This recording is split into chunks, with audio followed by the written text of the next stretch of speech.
Expect the best used car deals guaranteed. Visit arnoldclark.com.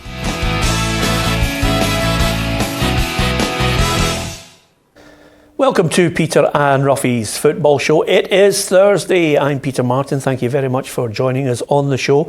Alan Ruff and Gordon Smith are with me here in the studio, and here's what we'll be discussing tonight.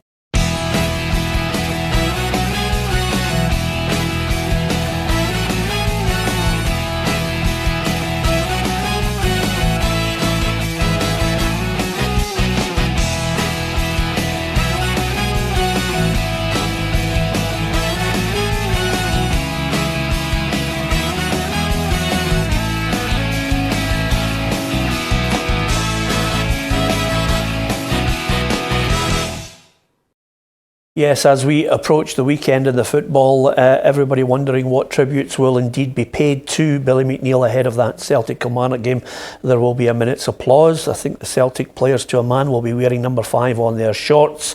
It will be quite an emotional day at Celtic Park, and the manager Neil Lennon has been speaking today about how it hit him when he heard the news of Billy McNeill's passing. Our thoughts go out to Liz and the family. Liz was just a rock for Billy over his whole life really, but the family gave him tremendous comfort, love, care, in his through a debilitating illness. So first of all, our thoughts are with the family. When I got the news on Tuesday morning, I was in Paris in a hotel, and got this overwhelming feeling of nostalgia and emotion, because Billy McNeill was Celtic.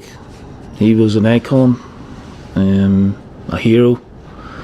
When I was growing up, I'd hear the stories, of the Lisbon Lions, and they are without doubt the greatest team in the club's history. And he was their leader. He was our leader, as a player and as a manager. Yeah, nice of Neil Lennon, I think, to mention Gordon Smith before we get a chance to get your thoughts on it. But nice of him to mention the fact that, as well as everybody who'll be mourning and maybe celebrating the memories of Billy, the family, the difficulty that they have gone through with this disease as well. Yeah, they've had terrible difficulty. I've met Billy and Liz over time, even when Billy started to have the problem. And Liz had a lot of work because of it. It was such a shame, and he deteriorated greatly until the end there. And and it's so sad, because when somebody's in that condition, the family do suffer greatly. Liz had a lot of work to do to look after him, so my sympathy is with him greatly. But it was with him before he died, because I knew what way it was going with him, because it was such a shame that a person who, with Billy's character, very intelligent guy, had to put up with this in his final years alive. So it is a shame. Yeah, Ruffy, over and above that, I thought it was a brilliant piece this morning in most of the tabloid newspapers, a touch of class from Richard Gough, just talking about how Billy had phoned him. And, this lovely words from the former Rangers captain. At the moment, only Billy and I have captained teams to 9 in a row. We both knew the pressure of that. And I will never forget his reaction when Rangers did it in 1997. One of the first calls I got the next day was from Billy. He just said to me, "Richard, congratulations to you and Rangers. I didn't think it would ever be achieved again." That always stayed with me. It summed up Billy's class. He showed true respect to Rangers. As an old firm captain, I always looked to John Greig and Billy as an example of how to conduct myself. Billy was a top player and a fair player. He was a true man. I took a lot from him. Billy was a class act on and off the pitch. He was a great man. And that, I think, comes from a man that I also consider a class act in Richard Gough. Yeah, I think that's when we debate about captains of football teams, that they're the kind of guys you want as your captain. They see the game different from everybody else. They know as soon as they're handed out that captaincy what goes with it. I don't see the same nowadays, and that's not a slight on the captains nowadays, but I think way back then, there were leaders, they were big leaders, they were icons of the clubs that they played for, and every player responded to them. John Greig fits into that category too. Yeah. I mean, a long-term captain, a guy who is respected greatly by the Rangers support and all that sort of thing, and he captained the team through bad years as well. as good years as a player, whereas Billy McNeill had to do the same. Celtic never really got going at first while in the team. Yeah. But when Jock Stein came in, it all turned around, and Billy McNeill was very much part of Jock Stein's right-hand man, wasn't he? Yeah, and of course, I think it's only right and proper that you share a memory for us, Gordon, because he was your manager at Manchester City. Yeah, he signed me for Manchester City, and I was delighted. I said it was a situation where, I was at Brighton at the time, and Brighton said they didn't want me to go, but as soon as Billy McNeill came in for me, he phoned me up and he said, "Are you interested in coming?" I said, "Yes, definitely." And as I said, I took a wage cut to go to Man City. As I said, I don't think I need to do that now, but I did then, and because I just wanted two things: was to play for a club like Manchester City, but also to play for Billy McNeill. I had a lot of respect for him. I mean, it's like anything else. In football, you have arguments with people. I had one or two arguments, but one of the things about Billy McNeill was he never held a grudge against you. You could argue with him one day or even, after the game, and about like 10 minutes later, he'd be chatting to you as if nothing had just happened.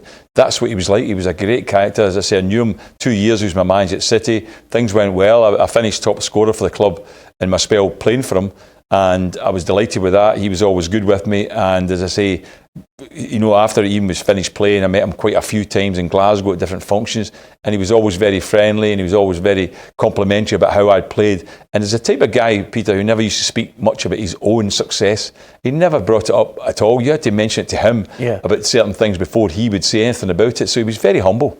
Yep, absolutely. So many people offering their own tributes from their own personal experiences with Billy McNeill. A sad loss, and his funeral will take place on May 3rd at St Aloysius, and then the funeral cortege will pass by what I'm sure will be not only a very busy Celtic Park, but an emotional one as people pay their respects to the great man. Okay, from Billy McNeill, we move on to some of the stories that were emerging in the papers today. When I picked up one of the tabloids and I saw the name Sven-Göran Eriksson, I want to be Scotland boss, I started to come out in a cold shiver, I have to say, Ruffy, because have we reached that point in our lives where we need Sven-Göran Eriksson? Well, let's hope not. I think Sven, maybe 15 years ago, had done everything in the game, managed some fantastic teams. And failed with quite a lot of them, Ruffy. Yeah, but at that stage, he possibly would have been a candidate because, he was so well thought of as a coach. But I think not now. I think he's just somebody who's looking for a job, and there seems to be available. How long's he actually been out of management? I don't really know that. He's not been out of management. He's been going around the globe to pick up a cheque at numerous places, and fair play to him. Because you got a name in the game, there's no doubt about it. He was a big character. But I do believe, I don't know why they never ever thought of this, but I also think that every player that plays for their country has to be a national from that country. I always wondered why the manager didn't have to be either. I think the manager for Scotland should be Scottish. Yeah. Yes. Yeah. I loved Ruffy there saying, 15 years ago he would have been the perfect candidate. 15 years ago, Sven-Göran Eriksson would have looked at anybody and said, Scotland? I don't think so. So, nevertheless, he's not a serious candidate. I'm sorry, Sven, or anybody in the family who are offended by it. But the likes of Derek McInnes hasn't ruled himself out of this. This is starting to get to a point where I think they really do have to get it right, Gordon. I think so. I think that we're looking at a scenario where almost every appointment in the last 20 years, it's a case of we need to get it right this time. And some of the people, looked as if when they got the job looked very promising. But the thing about it is there's a risky element to every managerial appointment. You never ever know how MD is going to do with a certain group of players. It's almost like a chemical reaction of players responding to a manager. Gordon Strachan had some bad times, but he was beginning to get things going when he got moved on. I don't believe Alec McLeish was doing that badly. And we got one bad performance, which I don't blame him for, and he's been moved on. So you don't know, somebody's got to get time in the job to try and develop, because we've got a lot of young players coming through. We don't have that many real top-class senior players at the moment who are the main part of that Scotland team. We're having to develop players, and that's the problem. I think another thing as well, the managers that are in job just now aren't going to commit themselves to the end of the season. Yeah. They're not going to all of a sudden say it's Derek McInnes or Steve Clark while they're still actively playing games at the club. So. God makes a point though, Ruffy. I mean, everybody talks about, we need time, it'll be the next one, we're building for the next one. We've been building for the next one for 20 years, Ruffy. Yeah, and again, I don't blame the managers. I think it's an unfortunate situation. We're now left with a crop of young players who are coming through, and I think we just have to bide our time. Yeah, okay. Do we have time? Will they be allowed time? We'll find out shortly. Okay, you can give us your view on that as well. Coming up, we'll be looking again at the unsavoury side of Scottish football after this question.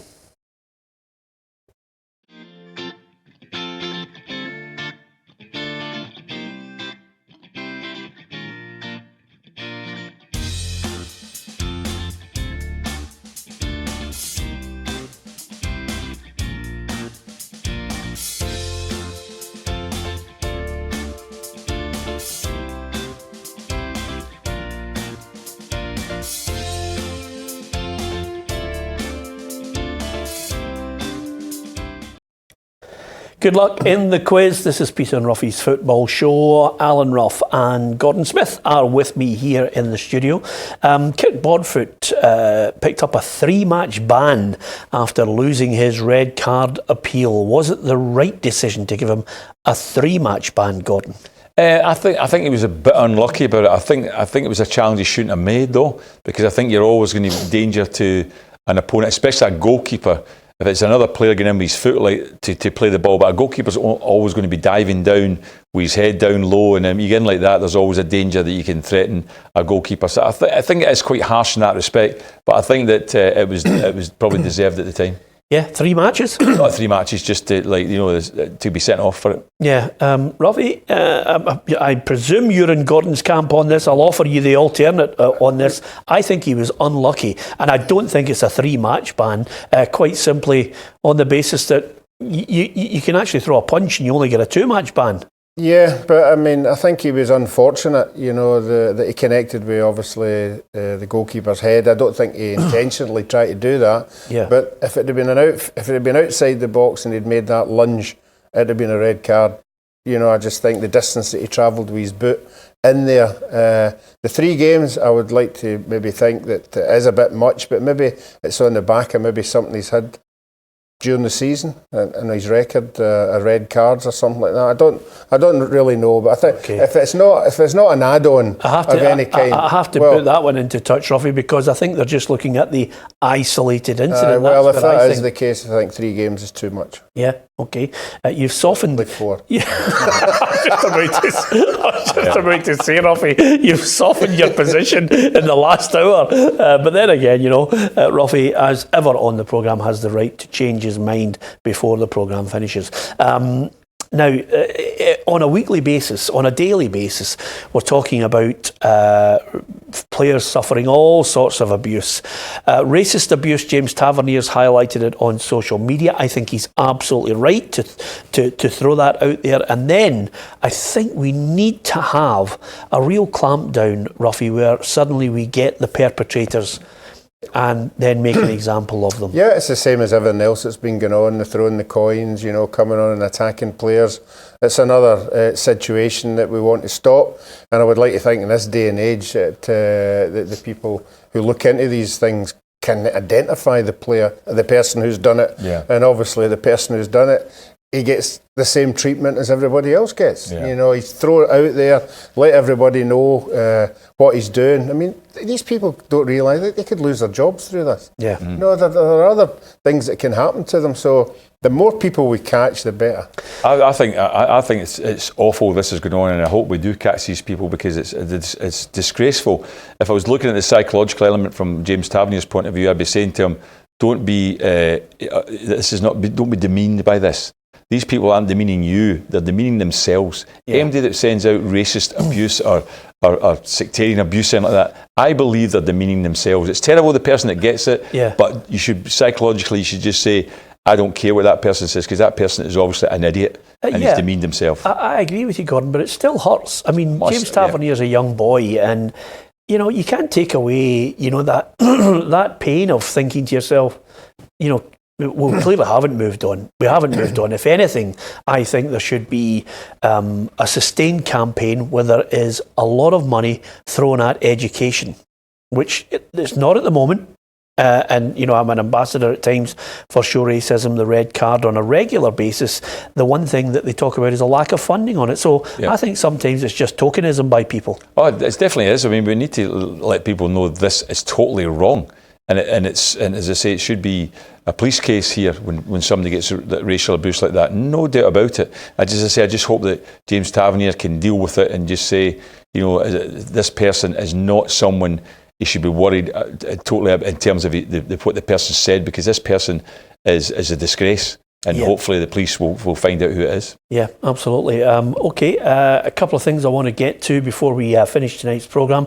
It's good to see a Scot back in the English PFA Team of the Year. Yep. I think great credit to Andy Robertson. He's well worthy of his place. I'm going to throw a spanner in the works here, Ruffy, and say it's an absolute embarrassment to all the players who voted for Paul Pogba, because for me, he should never be in that Team of the Year. I do not understand why they've put him in there, because I thought Roy Keane, when he was analysing Man City, Man United, called it, professional footballers can see the ones who are posturing, and he's not, for me, one of the top midfielders. I have to agree with you. I think that, he was good in the World Cup last year. I'll say that from him. He did really well. But any games I've seen, and I don't see all the games, any games I've seen, he hasn't been really outstanding at all for Manchester United. But you're right. One respect is his fellow players have voted for him. Mm-hmm. It's not the press or the fans. It's our fellow players, and nobody can judge better than that. The other one with Robertson, I was wondering, the last Scottish player that probably was in the team. Have you noticed? You thought about who it was? No. Would it have been a Darren Fletcher? I mean, I'm clutching at straws on that. I don't think we're going back all the way to Dalglish them and Souness, but I think there's a reasonable thought process that maybe over a 20-year period it could have been a Darren Fletcher or something like that. I think you could be right there, because I say there's not been that many in recent years, that's for sure. And at one stage he was practically the only Scottish player that was playing in the highest league. Yeah, absolutely. And then I think Charlie Adam and a few others, Snodgrass, and all these guys have played at the top level down there. But nevertheless, as a left back, I actually think he's, and I don't think they should be compared, but he's ahead of Tierney. He's playing at a level and a sustained level of football. The quality week in, week out from him is amazing. And no disrespect to Kieran. Kieran's had injuries. Mm-hmm. Yeah, I think right when he went there, I think we were all surprised that he never got into the team immediately. I think obviously Klopp had still to work on him and the aspect of how he wanted to play in that team. But ever since he's come in, he's been absolutely superb. You can't take away from the rise of where he started and where he's ended up now. It's just absolutely incredible, and he deserves everything coming his way. Yeah, absolutely. And with that in mind, just as a footnote, I know you've mentioned Man City before, but on the basis of last night, I'd love to see Liverpool win it, but I just can't see it happening now. It's going to be tougher now. What amazed me, Peter, was before the game, I saw interviews with Man United fans all hoping that Man City would win. Yeah. Did you see that? Yeah. Because they said they wanted Man City to win so that Liverpool don't win the league. I think they're closing in on their 20 league titles, so I think you can understand the absurdity of it. Yeah, it was absurd. Manchester United wanting their team to lose to their local rivals because they want another team to fail in their league championship win. So it was unbelievable. Man City are good. No doubt about it. Liverpool they're still in the Champions League, obviously. Man City picked up again last night, one of their better performances, I thought. Can you see them losing again in the last 3 games? I can't really know, but you never know, because Man City they've not been consistent of late, and Liverpool, as I say, have got a big match to come up in the Champions League, so that could be putting them off a little bit. But we'll wait and see. Yeah, Pep Guardiola seems a happy man. No, like I said, the last 5-6 games is in our hands. So Liverpool, of course, I think is not going to drop too much points. So if he drop points and they have the challenge to win, they're going to win the games. But it's in our hands. So it's 3 games. But it's like this. So we won the last 11. I think last 18 to 19. So it's incredible what these players have done so far. But still, you have a job to do. If that victory happened in November, December, January, we celebrate it more. We can enjoy it more. But tomorrow, maybe tonight you can enjoy it, but tomorrow it's over. It's gone. Yeah, 1 defeat in the last 14, Ruffy, for Manchester City, and that was against Tottenham, over the 2 legs.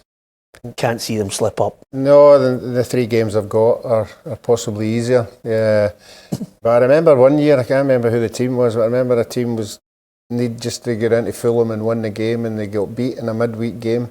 Yeah. And you think it's going to happen? no, I hope it goes to. I hope it goes to the last day. Yeah. Like we had when the two teams were playing at the same time, and obviously Aguero come up with that. I hope we get something like that. It's going to be a tough one for me in the last day because it's Brighton versus Man City. Well, I'll probably go And for if Man Brighton, City. well, I think if Brighton need to win Oh, to avoid relegation, and City need to win, it's going to be a hard game to watch. Yeah, who absolutely. would you go for then? I'd rather see Brighton Saved. stay up. I like to see Brighton leave stay at the top man, level. Gordon. Listen, we started with the loss of the great Billy McNeill. Today, it would have been, had he still been with us, Johan Cruyff would have been 72, Gordon. And for me, he's up there in my top 5 all-time best. I agree with you. One of the greats on and off the field. He was like fantastic. As I say, people who played along with him even had so much respect for him. He was a fantastic player and a manager. Yeah, absolutely. You know you're a good player when you've got a piece of skill named after you. Can you do the Cruyff turn? Only you know if you're telling the truth on this one. Anyway, on that note, hopefully you've enjoyed the football show. Join us tomorrow if you can, yet again at 5:30 from Ruffy, Gordon and myself. Thanks for watching.